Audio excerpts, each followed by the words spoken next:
আজ আমরা পা রাখছি ইতিহাস, বিজ্ঞান আর সাহসিকতার এক রহস্যময় ভূখণ্ডে। এই দেশটির নাম হলো ইরান। রাজধানী তেহরান। দেশটির আয়তন ১৬,৪৮,১৯৫ বর্গ কিলোমিটার। এটি বিশ্বের ৮ম বৃহত্তম দেশ। এটি এতই বড় যে পুরো ফ্রান্স, জার্মানি একসাথে বসে যেতে পারে। ইরানে বাস করে ৮৮ মিলিয়ন বা ৮,৮০,০০,০০০-এরও বেশি মানুষ, যা বিশ্বের মধ্যে ১৭তম। দেশটি স্বাধীনতা লাভ করে ১৯৭৯ সালে। ইরানের প্রথম প্রধানমন্ত্রী হন মেহেদি বাজারগান। তাকে নিয়োগ করেছিলেন আয়াতুল্লাহ খামেনি। ইরানকে ঘিরে আছে 7টি প্রধান দেশ। সেটি হলো আর্মেনিয়া, আজারবাইজান, তুর্কমেনিস্তান, তুরস্ক, ইরাক, আফগানিস্তান এবং পাকিস্তান।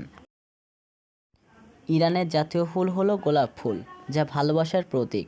বিশাল দেশটির বিখ্যাত শহরগুলি হলো তেহরান, ইস্পাহান, সিরাজ, মাশহাদ, তাবরিজ এবং অন্যান্য শহরগুলি।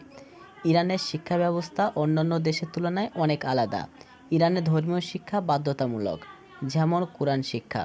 নারী শিক্ষার হার বেড়েছে।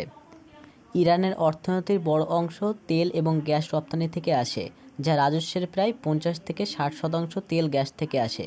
ইরানে প্রায় ৯৯% মুসলিম এবং খ্রিস্টান, ইহুদি, হিন্দু, বৌদ্ধ ধর্মের মানুষও বসবাস করেন। তো বন্ধুরা, আজকের ভিডিওটা এখানেই শেষ করছি। দেখা হচ্ছে অন্য কোনো ভিডিওতে। এই সময়ের মধ্যে আপনি জানাতে পারেন আমাদের এই ভিডিও সম্পর্কে। নেক্সটে কোন ভিডিও সম্পর্কে আপনারা জানতে চান অবশ্যই কমেন্ট